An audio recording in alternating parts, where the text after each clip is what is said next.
Isso é muito, muito massa. Muito, muito massa. Deixa eu bloquear aqui o, os comentários, se a gente não der muita bola para o que o livro tenta fazer atrapalhando a gente, que é sepse. Sepse é um tema importante para a prova do INEP. O INEP já mostrou isso. E o detalhe, a abordagem é sempre a mesma. É sempre a mesma. Não muda jamais. O que o INEP quer no cenário de sepse, basta ver todas as questões, é trazer um cenário clínico e dentro do cenário clínico perceber se a gente consegue identificar que se trata de sepse e amarrar a conduta. Em linhas gerais é isso, entendeu? É isso. Na prática, é exatamente o que a gente precisa saber mesmo, né? É isso que a gente precisa. Sepsis é um cenário de gravidade extrema no dia a dia e que exige que a gente identifique de uma forma muito rápida, porque cada segundo faz a diferença na abordagem da sepse. Cada segundo faz. E é muito fácil fazer isso. É muito fácil. O problema da sepse é quando a gente se deixa ser dominado pela alma dos critérios desvairados na medicina. Tudo eu quero critério. Ou tudo eu quero uma tabela para memorizar. Ou tudo... Aí é que a gente se ferra. Porque não precisa. Não precisa. Não precisa. Se tu por acaso desistires da live aqui agora e resolver dar uma olhadinha no livro, tu vai sentir um pouco de dor fazendo isso. Não que essa live seja uma coisa... solução da lavoura. Não é bem isso. Mas é que o livro, cara, mostra uma visão da sepse que não é a ideal. O livro, logo que a gente começa a ler sobre sepse, traz a ideia de que sepse é um cenário que o indivíduo tem infecção que a gente suspeita ou que já confirmou, associada à disfunção orgânica, avaliada pelo score, pelo índice SOFA. O SOFA maior ou igual a 2, características de disfunção orgânica, se tiver infecção, pode parar. Para. Tá errado. Tá errado. Sepse até pode ser isso, mas não é isso. Não é isso. Vá por mim. Vá por mim. A melhor forma de entender sepse disparado e infalível é conceituar sepse como um indivíduo que tem infecção que a gente suspeita ou confirmou e que não esteja bem. É isso. É isso. Estou suspeitando de infecção na pessoa. Ou então, ela tem infecção já documentada e ela não está bem. Isso é sepse. Vá por mim. Isso é sepse. Na verdade, quando eu falo que a pessoa não está bem, entenda. Não é... Veja, todo mundo quando está adoentado, até resfriado, a pessoa não está muito bem, né? Mas eu não estou falando esse bem aí de estado de espírito, que a pessoa está meio amuada, angústia. Não é isso daí, não. Não é isso. Quando eu falo assim, que a gente olha a pessoa e diz assim, você não está bem, é quando a pessoa tem alguma coisa de manifestação que está além do pacote habitual daquela infecção. Vou dar um exemplo. Exemplo mais clássico, mais fácil de entender. Infecção do trato urinário. Qual é o pacote clássico de manifestações de infecção do trato urinário? Imagina que o indivíduo foi no supermercado. Chegou no supermercado e pergunta assim, onde é que fica aqui o corredor do pão? O pessoal, aquele ali, tal. Tá, e o da infecção urinária? É aquele ali. Aí a pessoa vai lá no corredor da infecção urinária e quando ela encontra na prateleira, opa, tá aqui um pacote da infecção urinária. O que tem nesse pacote de manifestação clínica? Pode ter disúria, estrangúria, polaciúria, febre, dor lombar, apunho percussão lombar, sinal de Jordano pode estar presente, não é? Isso faz parte do pacote infecção do trato urinário, certo? Tá bom. Agora imagine uma pessoa que a gente esteja cuidando que tem infecção do trato urinário, que tem alguma dessas coisas aí, mas além disso a pessoa tem Confusão mental, não. Dispneia, não. Alteração da função renal, não. Como assim? Não pode. Entendeu? Tá hipotenso por causa da infecção no xixi, hipotenso porque a pressão. Não, tem não, por quê? Entendeu? Sepse é isso. É sempre que a gente olhar para o indivíduo e falar assim: pneumonia. Ih, tá rebaixado. Ih, não tá bem. Entendeu? Agora, na pneumonia, a pessoa pode ter tosse, pode ter catarreira, pode ter febre. Está no pacote da pneumonia. Passou o limite do pacote, sepse. E esse passar do limite do pacote denota disfunção orgânica. É isso. Sepse, por definição, é um indivíduo que tem infecção diagnosticada ou que a gente suspeite com disfunção orgânica. Disfunção orgânica que surge por conta da resposta imune anormal. Essa é a dinâmica da sepse, né? Não é o bicho em si, é a resposta imune anormal do indivíduo que pode promover resposta inflamatória exacerbada com disfunção orgânica. É isso. Agora, não sucumba à solfa. Eu tenho que memorizar os parâmetros do solfa. Vai perder tempo. Vai ser rei ou rainha do conhecimento inútil. Não vai te ajudar, papai. Não vai. Mas eu já vi uma questão na prova da Universidades Leves, perguntando sobre o solfa. Sabe o que a Universidades Leves tem mais que as outras? Tem mais é que se catar. Não, assim, cara, isso não vai. Não, se cair uma questão perguntando o parâmetro do solfa na prova, se cair, pode ficar tranquilo que todo mundo vai achar piada desse negócio, todo mundo ri, todo mundo vai dizer, todo mundo se ferrou junto, sabe? A gente se lascou mesmo, né? Como é que... Porque se cair, assim, estudar raridade, estudar coisas que caem esporadicamente, 1 em 1 milhão em prova, é perda de tempo. E eu particularmente acho que sempre que a gente abrir a gaveta das raridades, a gente tem que consumir ela por inteiro. Então não vem, quer explorar a raridade? Explore tudo, papai. Porque tu tá fazendo uma aposta, assim, um tiro no escuro, roleta russa total, sabe? Total.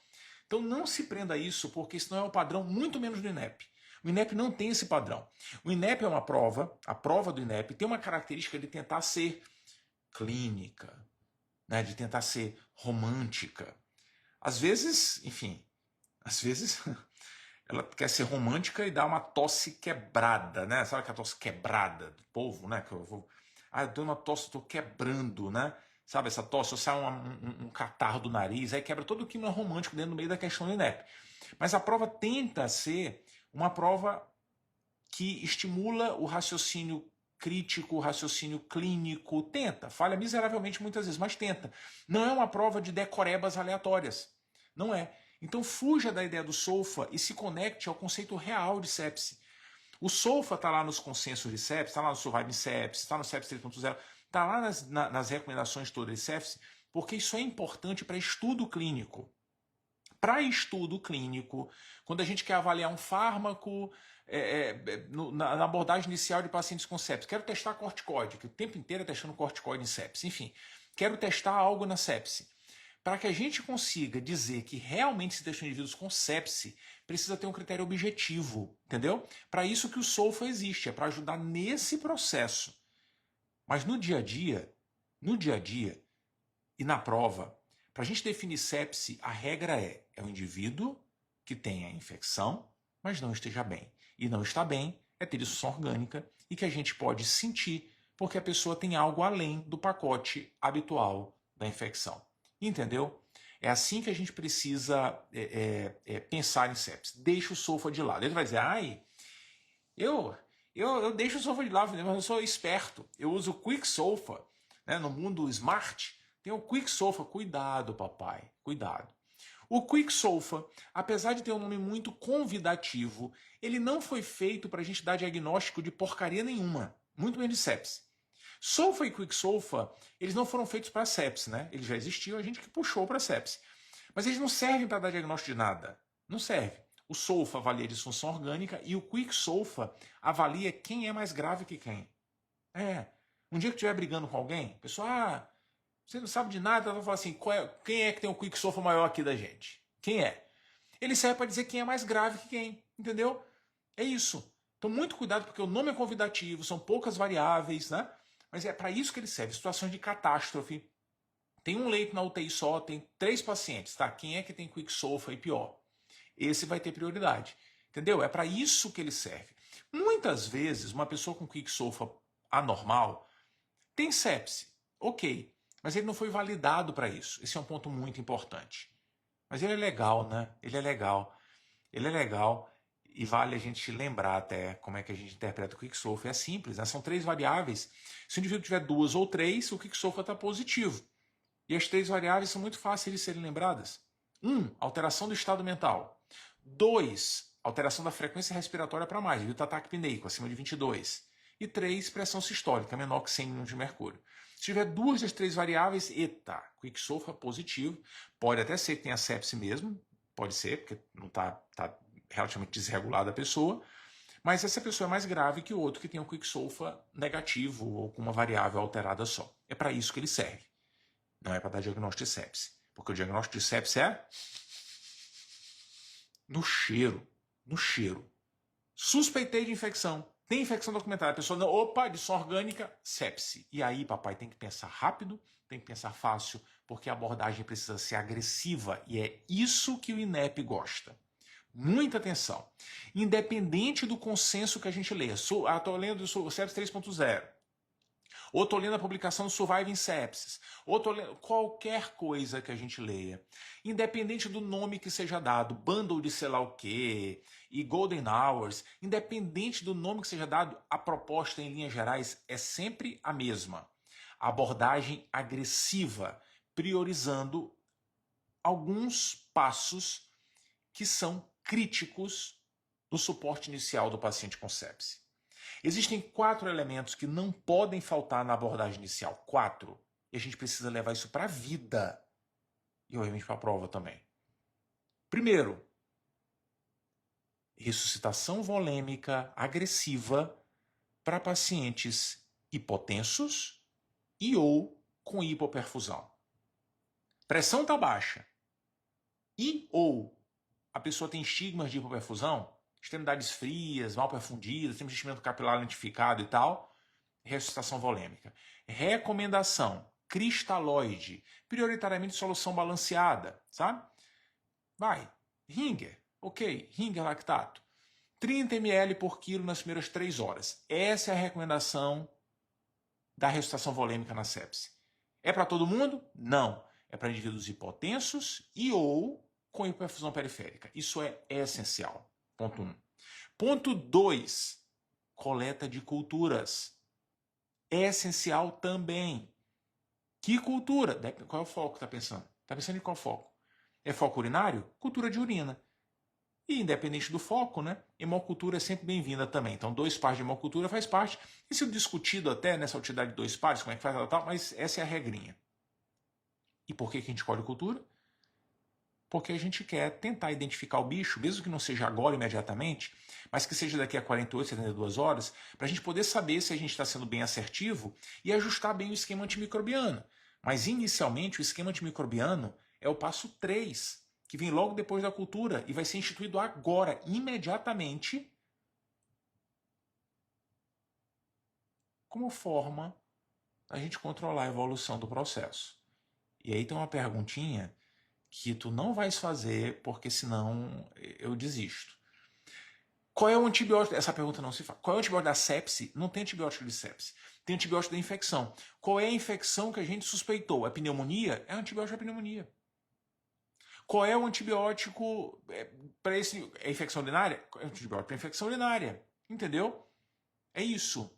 Desse jeitinho. A gente inicia um antimicrobiano. Então, muita atenção. Ressuscitação volêmica, coleta de cultura e antibiótico coladinho com a cultura. Coladinho.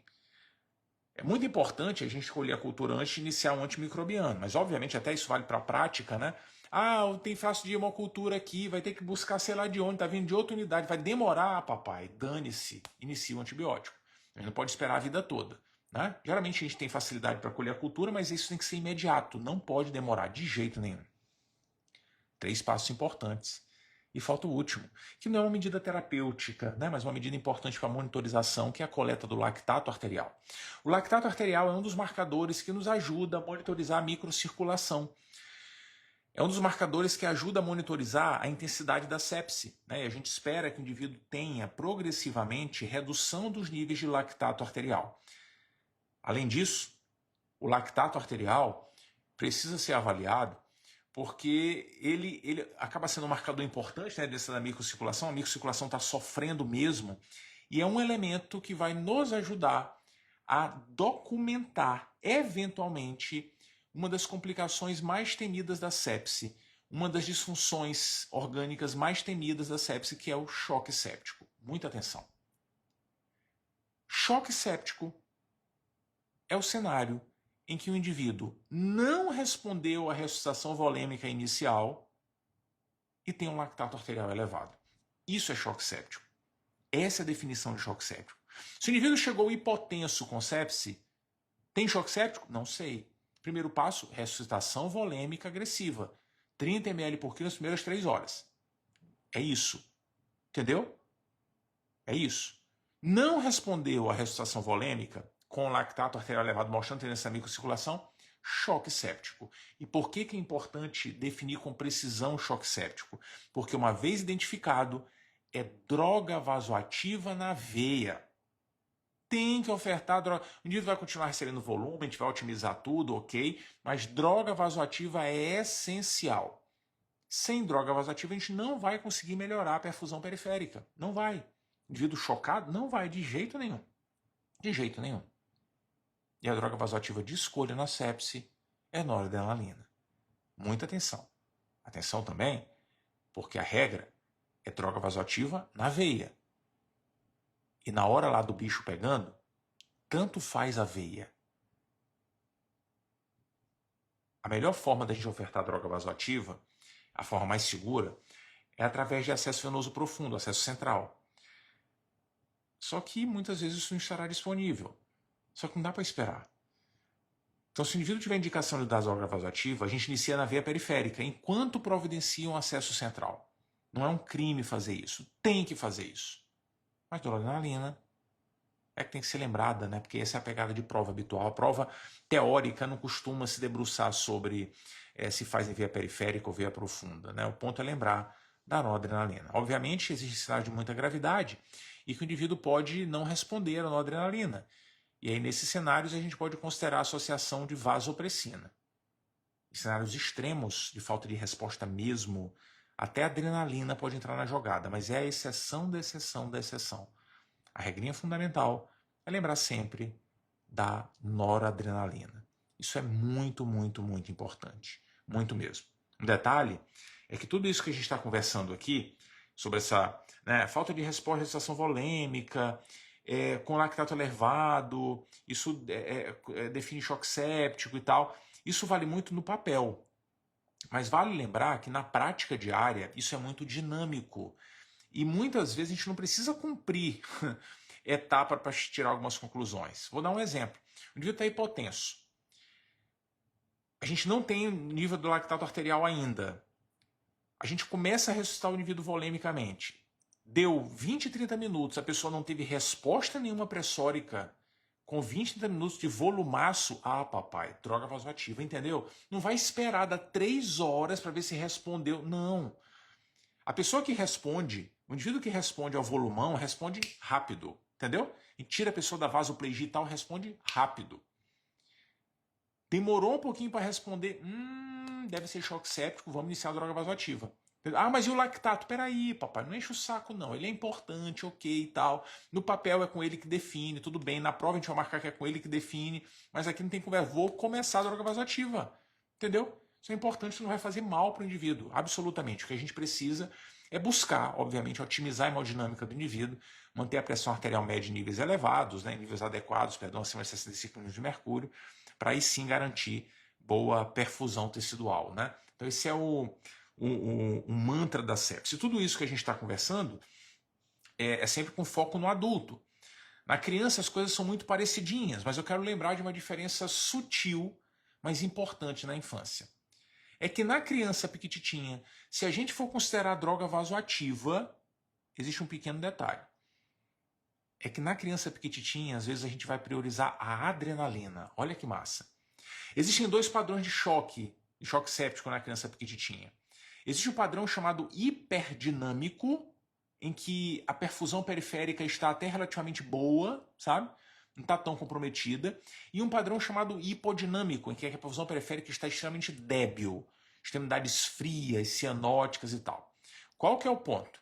Na criança piquititinha com choque séptico hipodinâmico, muito prejudicada a perfusão periférica, a adrenalina é a droga de escolha. No hiperdinâmico, a noradrenalina, assim como é feita para o adulto. Muito massa, né? É isso. Isso é o que a gente precisa lembrar de sepse para o INEP. Outros aspectos de sepse não são geralmente foco da banca. E coisas importantes. Por exemplo, em alguns cenários da sepse, logo depois de estabilizar o indivíduo, a gente precisará extirpar o foco infeccioso. Isso é importante. Isso é o chamado controle de foco. Dependendo da infecção suspeitada, isso é relevante, às vezes com pequenos procedimentos e tal. Então, assim que estabilizar, controle do foco é um ponto relevante. O mesmo vale para fármacos de exceção na sepse. O mais famoso deles é corticoide. Corticoide não faz parte do tratamento rotineiro de sepse. Não faz. Até hoje, ninguém conseguiu demonstrar um benefício sustentado de corticoide que fizesse com que a gente conseguisse indicar para todos os pacientes. Ah, se der precoce não ajuda? Ninguém mostrou benefício. Se der dose alta, ninguém mostrou benefício. Se der dose baixa, ninguém mostrou benefício. O que a gente sabe é que existe um cenário específico que o corticoide pode fazer sentido. O corticoide pode ajudar cenário em que o indivíduo tenha insuficiência adrenal acoplada à sepse. Isso não é tão raro de acontecer. Um dos dados, um dos cenários que a gente costuma ver como manifestação da insuficiência adrenal relacionada à sepse é o indivíduo que a gente tem dificuldade de estabilizar com droga vasoativa. Então, a repercussão hemodinâmica da insuficiência adrenal ela é bem crítica. Então, a gente, suspeitando de insuficiência adrenal, isso geralmente é em casos gravíssimos, com repercussão hemodinâmica muito significativa, corticoide em dose baixa pode fazer parte do tratamento. Mas veja, isso é exceção e é com o objetivo de atacar a insuficiência adrenal. Porque na insuficiência adrenal, a adrenal produz cortisol, né? Não tem cortisol, por isso tem que dar corticoide, entendeu? Então, nos cenários especificamente de indivíduos com refratariedade, choque refratário, a gente pensa nessa possibilidade e o corticoide pode entrar na jogada. Mas via de regra, ele não faz parte do tratamento e não é um ponto que o INEP costuma chegar, né? Não é um ponto de abordagem adiante assim, na sepse. Geralmente, o que a gente precisa dominar para valer mesmo é o pacote inicial, são as medidas iniciais depois de ter identificado o quadro de sepse. Valeu? Era isso. Era isso que a gente tinha para conversar. Muito obrigado pela companhia.